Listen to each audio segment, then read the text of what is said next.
நடிகர் கார்த்தி வந்து மையலகன் திரைப்பட விழா அதில் ஆங்கர் என்ன கேள்வி கேட்குறாங்க அப்படின்னா, లడ్డు కావాలా నాయనా, ఇంకో లడ్డు కావాలా నాయనా. ఇప్పుడు లడ్డు గురించి మాట్లాడకూడదు, సెన్సిటివ్ టాపిక్, మనకు వద్దు అది. சிறுத்தை படத்தில் கண்ணா 2 லட்டு தின்ன ஆசையா அப்படின்ற ஒரு காட்சி வரும். அதை சுட்டி காட்டி இந்த லட்டு பற்றி பேசுங்க அப்படின்னு சொல்லி ஆங்கர் தான் கேட்குறாங்க. நல்லா கவனிங்க, ஆங்கர் தான் கேட்குறாங்க. அப்போ லட்டை பற்றி இப்போ பேச முடியாதுங்க, அது சென்சிட்டிவ் டாப்பிங்க அப்படின்னு சொல்லி கார்த்தி வந்து சொல்கிறாரு. அதை சிரிச்சுக்கிட்டே சொல்கிறாரு, அதை தவிர்க்கிறாரு. திரும்ப திரும்ப ஆங்கர் வந்து லட்டை பற்றி சொல்லுங்கன்னு சொன்ன பிறகு கூட அதை தவிர்த்து விட்டு போகிற வேலையை தான் கார்த்தி செய்கிறாரு. ஆனால் நான் தான் இந்து மதத்தை காப்பாற்ற வந்தவன் அப்படின்னு சொல்லி அவராக கற்பனை பண்ணிக்கிட்டு கிளவுனாக பேசக்கூடிய இந்த பவன் கல்யாண் என்ன பண்ணுறாரு, ఎందుకంటే చాలా డీప్ పెయిన్ ఇది. మీరు లడ్డు మీద జోక్లు వేస్తున్నారు. నేను ఒక సినిమా ఫంక్షన్లో కూడా చూశాను. Laddu is a sensitive issue అని. Don't you ever say that. Don't you ever try dare to say that, please. I respect you as actors, but when it comes to Sanatana Dharma, please. ஒரு சினிமா நிகழ்ச்சியில் எப்படி தாங்க இந்து மதத்தை கிண்டல் பண்ணுறாங்க, லட்டு பற்றி பேசும்போது எதுக்கு உங்களுக்கு சிரிப்பு வருது, உங்களுக்கு என்ன சிரிப்பு வரக்கூடிய விஷயமா அது, சனாதானத்தில் நீங்கள் எப்படிலாம் விளையாடாதீங்க அப்படின்னு சொல்லி பேசியிருக்கிறார். உடனே கார்த்தி அவர்களும் மன்னிப்பு கேட்டிருக்கிறாரு. கார்த்தியோட மன்னிப்பை நம்ம எப்படி பார்த்துறோம் அப்படின்னா, இவரோட தான் பொண்ணு விவாதம் பண்ண முடியாது, ஏற்கனவே அதிகாரத்தில் வேற இருக்காரு, நான் அதிகாரமற்ற ஒரு சாதாரண நடிகன், என்ன நீ வந்து டார்ச்சர் பண்ணுவ, எதுக்கு இந்த பிரச்சனையை வளர்க்கணும் அப்படின்ற ஒற்றை காரணத்துக்காக தான் கார்த்தி இதில் மன்னிப்பு கேட்டு இந்த விஷயத்தை மூடி வச்சிட்டாருன்னு வச்சுக்கோங்களேன். ஆனால் கார்த்தியை அப்படி கேட்கக்கூடிய அளவுக்கு பவன் கல்யாணுக்கு தகுதி இருக்கா அப்படின்ற ஒரு கேள்வி இருக்குல்ல. இந்த பவன் கல்யாண் லட்டை பத்தி என்ன பேசியிருக்கிறாரு அப்படின்ற ஒரு வீடியோ போட்டு காமிக்கிறேன் பாருங்க. बहुत बड़ा मोतीचूर का लड्डू, 2 లడ్డూలు ఇచ్చారు. ఏం నాయనా లడ్డూ తింటావా అని. అరే, ఒక 3 సంవత్సరాలుగా మిరిచిన ఈ పాచిపోయిన లడ్డూలు ఎవరికి కావాలి? మీ లడ్డూలు కంటే మా బందర్ లడ్డూలు చాలా బాగుంటాయి కదా. அதாவது 2016ஆம் ஆண்டு தன்னுடைய கட்சி சார்பாக ஒரு மீட்டிங்கை நடத்துறாரு. இதில் பேசக்கூடிய பவன் கல்யாண் என்ன சொல்றாரு அப்படின்னா, ஆந்திராவுக்கு சிறப்பு அந்தஸ்து கேட்டால் அந்த ஒன்றிய பாஜக அரசு அதை கொடுக்க மாட்டாங்க, அதை கொடுப்பதற்கு பதிலாக ஆந்திரா மக்களுக்கு 2 லட்டை வந்து கொடுக்குறாங்க. அந்த லட்டு நல்ல லட்டான்னு பார்த்தா அது அழுகி போன லட்டாக இருக்கு. அப்போ இந்த அழுகி போன லட்டை இந்த டிடிபி சந்திரபாபு நாயுடு கட்சி ஏற்றுக்குருமா அப்படின்னு சொல்லி ஒரு கேள்வியை கேட்டிருக்கிறாரு. அப்போ இங்கே ஆந்திராவில் தான் திருப்பதி இருக்குது, திருப்பதியில் தான் லட்டு கொடுக்கப்படுது. அந்த லட்டை தான் இவர் சுட்டி காட்டி அழுகி போன லட்டுன்னெலாம் பேசுகிறாரு. நீங்கள் கார்த்தி இதை தவிர்க்கிறாரு, சிரிச்சுக்கிட்டே தவிர்க்கிறாரு. அதுவே தப்பு அப்படின்னா நீ லட்டை வந்து அழுகி போன லட்டுன்னு சொல்கிறியே, அது தப்பு இல்லையா? அப்போ மட்டும் நீங்கள் சொல்கிற சனாதன தர்மத்துக்கு பிரச்சனை வராதா? இதை விட ஒரு கொடுமை என்ன தெரியுமா? இந்த பவன் கல்யாண் இவ்வளவு தூரம் பேசுகிறாருல, திருப்பதி கோயிலில் தீட்டாயிருச்சு 11 நாள் நான் விரதம் இருக்க போகிறேன்லாம் சொல்கிறாருல, அப்படிப்பட்ட இந்த பவன் கல்யாண் என்ன பண்ணியிருக்காரு தெரியுமா? திருப்பதி கோயில்ல நான் தீட்ட கழிக்க போறேன் அப்படின்னு சொல்லிட்டு விஜயவாடாவில் இருக்கக்கூடிய கனகா துர்கா கோயிலுக்கு போய் அங்க இருக்கக்கூடிய படிக்கட்டை போய் கிளீன் பண்ணிருக்கிறாருங்க மாப்பை வச்சு.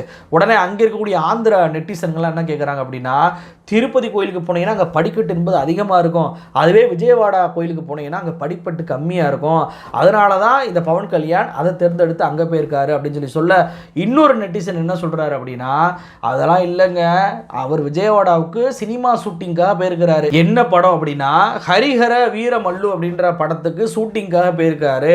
ஷூட்டிங் போன இடத்துல தான் அப்படி ஒரு சண்டை பண்ணியிருக்கிறாரு. ஏன்னா அங்கேருந்து திருப்பதி போகிறதுக்கு நிறைய நேரம் ஆகும், அப்போது நிறைய நேரம் ஆனால் ஷூட்டிங் கிட்ட போயிடும், அதனால தான் இந்த கோயிலில் போய் அவர் பண்ணியிருக்காருன்னு சொல்லி அந்த நெட்டிசன் தன்னுடைய பதிவில் போட்டிருக்கிறாரு.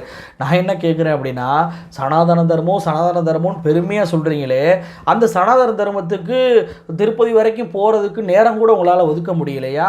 அந்த கோயிலுக்கு நேரடியாக போய் அந்த கோயில் படிக்கட்டை நீங்கள் கழுவியிருக்கலாமே, எதற்காக இந்த கோயில் படிக்கட்டை நீங்கள் கழுவுனீங்க? இப்படி நான் கேட்கல, ஆந்திரா மக்கள் கேட்குறாங்க. இதற்கு பவன் கல்யாண்கிட்ட பதில் இருக்கா? அப்போ இவர்கள் மட்டும் சனாதன தர்மத்தை தனக்கு ஏத்தாப்புல செஞ்சுக்கிறலாம், ஆனால் மற்றவங்க செஞ்சால் அது தப்பு. இது எல்லாத்தையும் விட ஒரு முக்கியமான செய்தி இருக்கு. இவர் வார்த்தைக்கு வார்த்தை சனாதன தர்மத்தை கிண்டல் பண்ணாதீங்கன்னு சொல்றாரு தெரியுமா? இவரே சனாதன தர்மத்தை மீறி இருக்கிறாருங்க. அதாவது சனாதன தர்மத்தை பொறுத்த வரைக்கும் டைவர்ஸ் பண்றது இருக்கு தெரியுமா, அதை வந்து தீவிரமா எதிர்க்கிறாங்க. ஒரு ஆள் வந்து ஒரு மனைவியை திருமணம் பண்ணிட்டாங்க அப்படின்னா அவங்க டைவர்ஸ் டைவர்ஸ்லாம் பண்ணவே கூடாது, அதான் சனாதன தர்மம் சொல்கிறது. ஆனால் இந்த பவன் கல்யாண் 3 திருமணம் பண்ணியிருக்கிறாரு. 2008 வந்து ஒரு மனைவியை வந்து முதல் மனைவியை வந்து விவாகரத்து பண்ணியிருக்கிறாரு. 2012 வந்து 2வது மனைவியை விவாகரத்து பண்ணியிருக்கிறாரு. 3வது மனைவியை 2013 கல்யாணம் பண்ணியிருக்கிறாரு. இதெல்லாம் தப்பு கிடையாது. ஒருத்தர் வந்து விவாகரத்து பண்ணுவதும் கல்யாணம் பண்ணுவது என்பது அவருடைய தனிப்பட்ட உரிமை. அதை பற்றி நம்ம பேச போகிறதில்ல. ஆனால் சனாதன தர்மத்தில் விவாகரத்து பண்ணக்கூடாதுன்னு இருக்குல்ல, உண்மையிலேயே நீங்கள் சனாதன தர்மத்தை பின்பற்றீங்க அப்படின்னா விவாகரத்தை பண்ணியிருக்க கூடாது. சரி, இது ஒரு பக்கமா. இன்னொரு பக்கம் இவருடைய 3வது மனைவி ஒரு கிறிஸ்தவர், வெளிநாட்டை சேர்ந்தவர். அதை நம்ம குற்றம் சொல்லலை. கிறிஸ்தவரை கல்யாணம் பண்ணலாம், முஸ்லீமை கல்யாணம் பண்ணலாம், வேறு வேறு சாதியில் கூட அவங்க திருமணம் பண்ணிக்க வரலாம். அதை வந்து அவங்களுடைய உரிமை, நம்ம அதில் தலையிட போகிறதில்ல. ஆனால் இவர் வீட்டிலேயே ஒரு கிறிஸ்தவரை வச்சுக்கிட்டு கோயிலுக்கு யாகம் பண்ண போகிறேன், 11 நாள் தியாகம் பண்ண போகிறேன்னு சொல்லிட்டு, ஏங்க இதுவே வந்து சர்ச்சில் அப்படி நடந்திருந்தா கிறிஸ்தவர்கள் சும்மா இருந்திருப்பாங்களா? நாட்டையே உலுக்கி இருக்க மாட்டாங்களா? இந்துக்கள் தானே அமைதியாக இருக்கும் அப்படின்னு சொல்லி இப்படி ஒரு ஸ்டேட்மெண்ட்டை கொடுக்குறாரு. இவரே ஒரு வீட்டில் ஒரு கிறிஸ்தவரை வச்சுக்கிட்டு கிறிஸ்தவர் என்பதார் தான் ஜெகன்மோகன் ரெட்டி இப்படிப்பட்ட கலப்படங்களை அனுமதிச்சிட்டாருன்னு சொல்லி ஸ்டேட்மெண்ட் விடுறாரு. இவர் மட்டுமல்ல, சந்திரபாபு நாயுடு ஸ்டேட்மெண்ட் விடுறாரு. அப்போது எவ்வளவு ஒரு முரண்பாடுகள் பாருங்கள். இவங்களுக்கு பண்ணால் ஒரு நியாயம், அதுவே அடுத்தவர்கள் பண்ணால் அது அநியாயம். அப்போ பவன் கல்யாணுக்கு நாம சொல்கிறது என்ன அப்படின்னா, உங்களுடைய இந்த கோமாளித்தனமான ஸ்டண்ட்டுகளை எல்லாம் நீங்கள் ஆந்திராவோட வச்சுக்கோங்க. இது தமிழ்நாடு பகுத்தறிவு பூமி, பெரியாருடைய மண். இங்கே இருக்கக்கூடிய மக்கள் எல்லாம் பகுத்தறிவோடு தான் எந்த ஒரு விஷயத்தையுமே அணுகுவாங்க. மற்ற மக்களை போல இல்லை. நீங்கள் லட்டு விவகாரத்தை எடுத்துட்டா கூட இங்கே இருக்கக்கூடிய மக்கள் தான் என்னப்பா நடவடிக்கை என்ன எடுத்திருக்க, ஏன்பா கைது பண்ணலை அப்படின்ற கேள்விகளை கேட்பதே தமிழ்நாட்டை சேர்ந்த மக்களாக தான் இருக்காங்க. அப்படிப்பட்ட தமிழ்நாட்டு மக்களை நீங்கள் மிரட்டுவதும் உருட்டுவது இருந்தீங்க அப்படின்னா இங்கேருந்து உங்களுக்கு எதிர்ப்புகள் தான் கிளம்பி வரும்.